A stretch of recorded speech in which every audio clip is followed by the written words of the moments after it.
Welcome, hunter. Did you have a nice day in the forest? Well, welcome to the Forest and Inn. My name is Edna, and I work here. And I heard that you had a nice meal downstairs, but you're not too interested in the party now for the night. Well, you see, we have a party every night here. That's in life, you know. But I do understand that you would like to sleep. My colleague told me that you have trouble with that you have a hard time sleeping. Well, a lot of people have that. You're not alone. You're not the first one and you're not the last one. But let me assure you that tonight you will sleep very well, because I am the sleep specialist in this inn. Well, I have my tricks how to make you sleep, and I hope that it works for you too. I think it will. So, what happens now is that you will sit here in this very comfortable chair, and I will take my own chair and I will sit here right behind you, and I will brush your hair and I will tell you a story, a bedtime story. You see, we have a lot of folk tales around here, and I will tell you one of my favorite folk tales. Right? Does it sound like a good idea? Good. All right. Please come and sit and be relaxed. Everything will be fine. I will get you something to drink as well.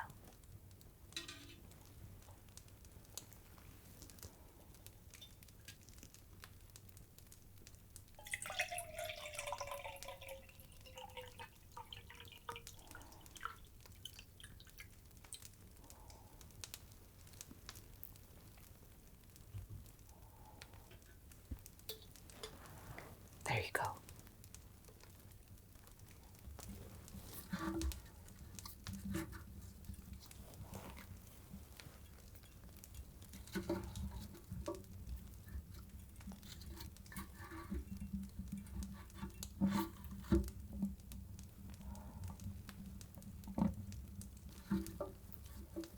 There. I think that's good. Now let me grab a chair and brush your hair. All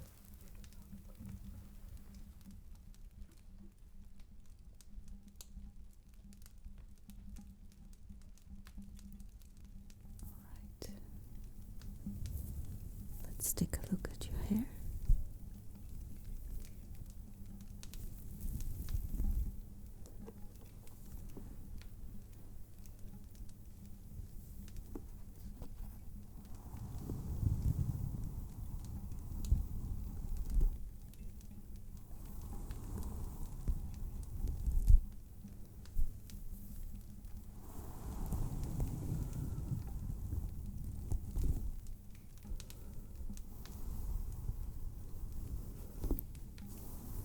Such a nice color.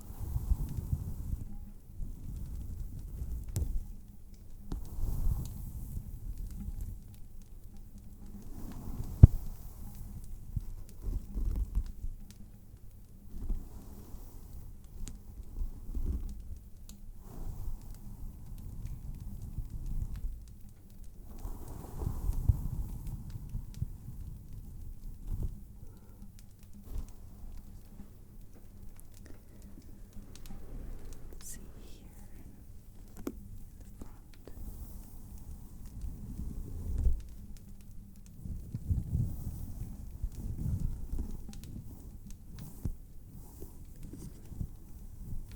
Once upon a time, there was a king who had a daughter. She was his only child, and he loved her dearly. She was 17 years old and very fair and beautiful. But then she became very ill and the king was sad and full of grief, facing the fact that she would die soon.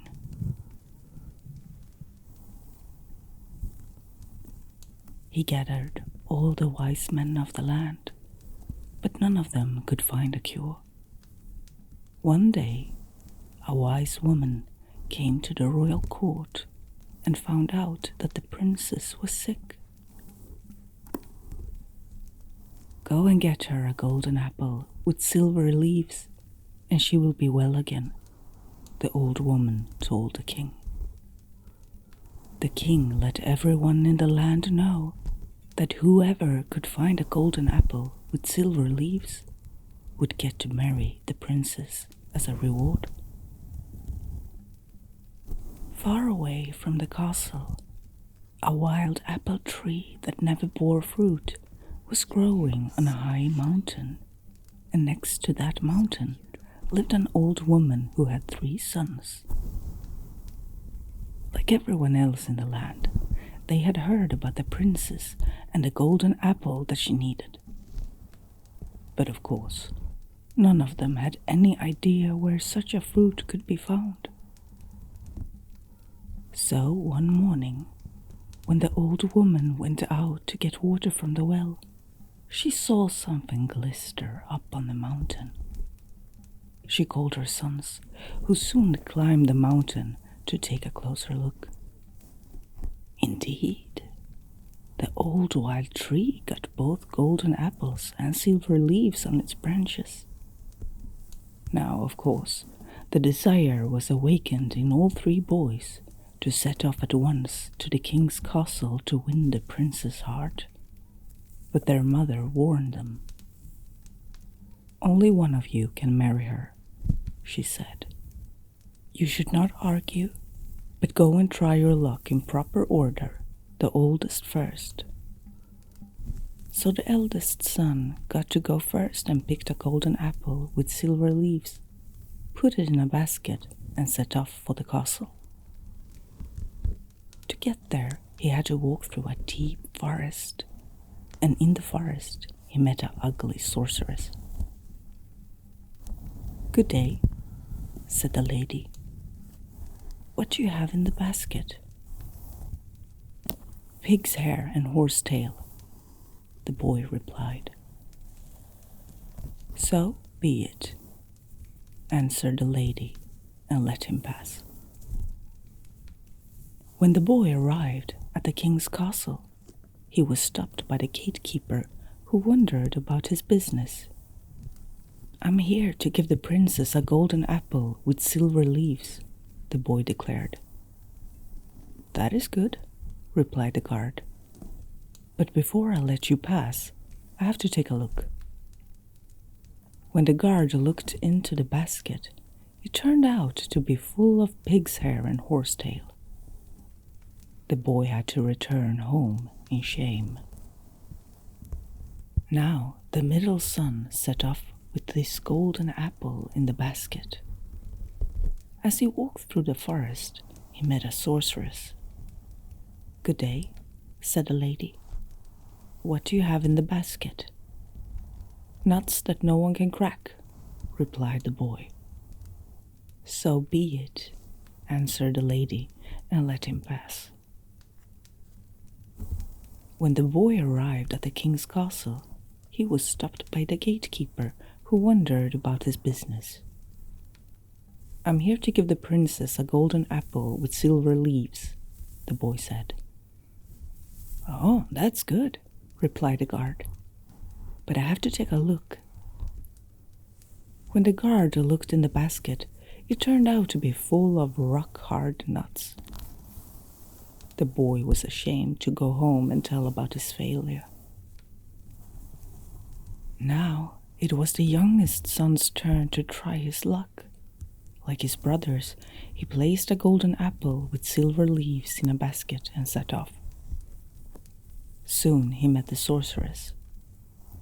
"Good day," said the lady. "What do you have in the basket?" "A golden apple with silver leaves," the boy replied. "Well, since you spoke the truth, "You shall receive good advice from me," said the lady. "If you meet someone on your way who you can help, do it. Take this little pipe and blow it when you need help, and you will get it." The boy thanked the sorceress and went on towards the king's castle. When he came to a lake, he saw that a large fish had jumped onto land and was now unable to get back into the water. The boy carefully lifted the fish and dropped it back into the lake. A little further along the road, he saw a pigeon being chased by a hawk. The boy scared the hawk away and gave the pigeon something to eat from his traveling food. When he later passed a meadow, he discovered two ravens fighting each other. The boy separated the ravens and told him right. He then passed two anthills that were at war with each other. The ants swarmed all over, biting and pulling at each other. The boy took out what was left of his traveling food and sprinkled it in each anthill. The ants forgot to fight and sat down to eat instead. Finally, the boy arrived at the king's castle, and he knocked on the great gate. When the guards saw that he actually had a golden apple in his basket, he let the boy in immediately. The boy was allowed to go up to the princess, and in the presence of the king and the whole court, the girl ate the golden apple. Almost immediately she became much better, and everyone in the castle was happy, except the king. Should my daughter really have to marry a peasant? He asked himself. No, the boy must pass more difficult tests if he is to have my daughter's hand and half the kingdom. So the boy was summoned before the king, who explained that the following night he had to sort mixed grain. When evening came, the king's men poured out the grain in the castle yard and left the boy to do his impossible task. But then he thought of the two anthills, whose war he had interrupted. He took out the pipe he had been given by the sorceress and blew. Soon the two ant armies came running across the castle yard, and in no time they had separated the rye from the wheat. When the king came out to the castle yard the next morning and saw that the boy had succeeded in his task, he was annoyed. The king was not yet willing to give up his daughter, so he gave the boy a new impossible task. He wanted the boy to find a ring in a lake that the king had once dropped there. But the boy thought of the fish that he had saved and blew his pipe. Soon the fish came swimming towards him, and the boy explained what he needed help with. The fish disappeared into the depths of the lake and soon returned with the ring in its mouth. When the king saw his ring in the boy's hands, he could hardly believe it, and he gave the boy another task. Now the king wanted an olive branch from paradise itself. The boy then thought of the pigeon that he had saved from the hawk and called it by blowing his pipe. As the pigeon settled on his shoulder, the boy whispered to it what he needed help with. Immediately, the dove flew away, and all day passed before the bird returned, for it was a long way to paradise. But sure enough, it had an olive branch in its beak. The king stood up and shouted, "Not that I know how you succeeded in all your missions," he growled. "But now I want a glowing coal from hell, and if you can't get it, you're going to die."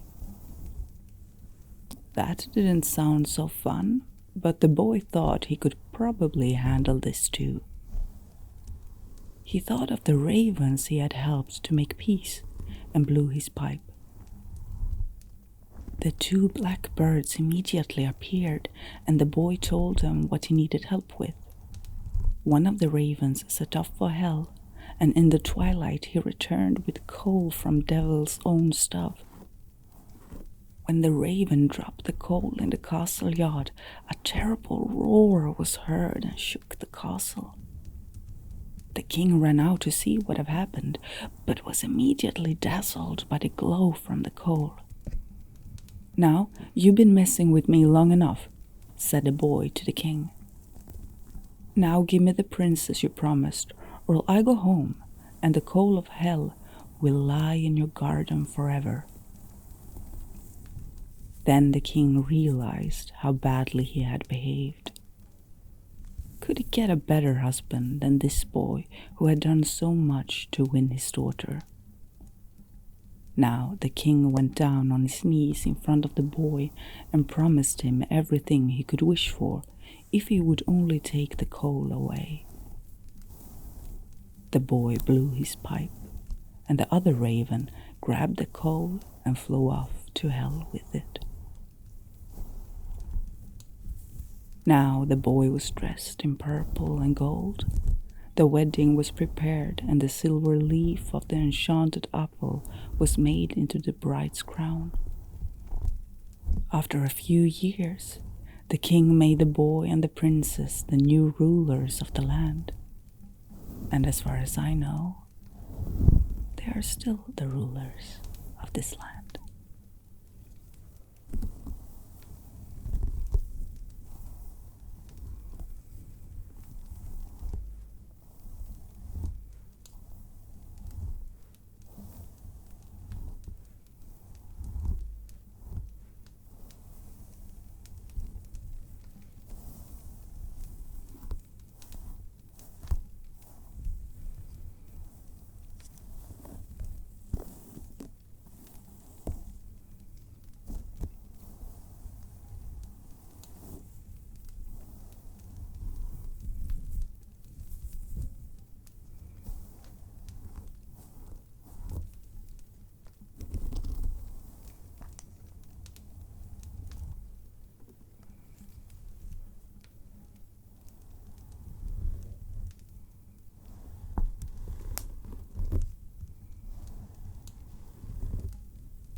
is all smooth now. Nice. All right.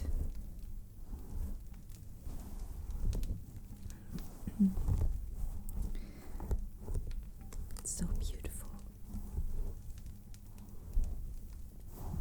I think we are done with the hair.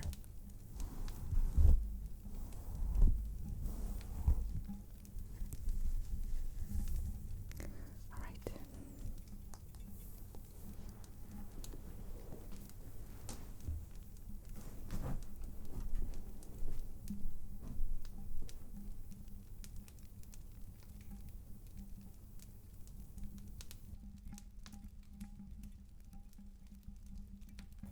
Are you feeling good? That's good. A little bit better, right? Let me give you something more to drink.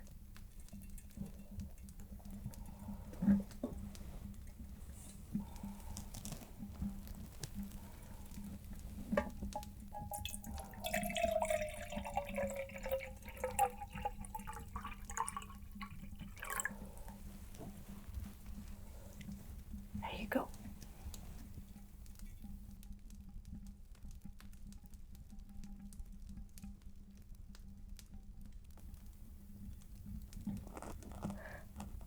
I saw that your scalp was very dry, so I thought I will massage it a little with this perfect oil. I made it myself. It's a hair oil and it smells fantastic and it makes the scalp so smooth and the hair will be shiny. So let me put this on your head and massage it in, and then I can massage your neck as well and your shoulders, and I think that you will be pretty ready to go to sleep after that. Okay? All right.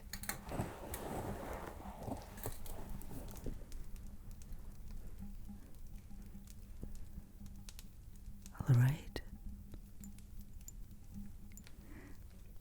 Let's try this oil.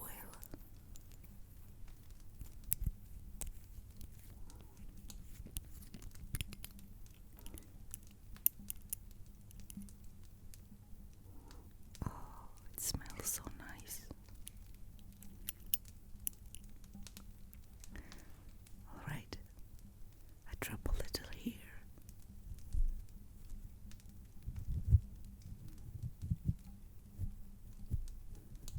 On your head.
much shine.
Are you feeling better now?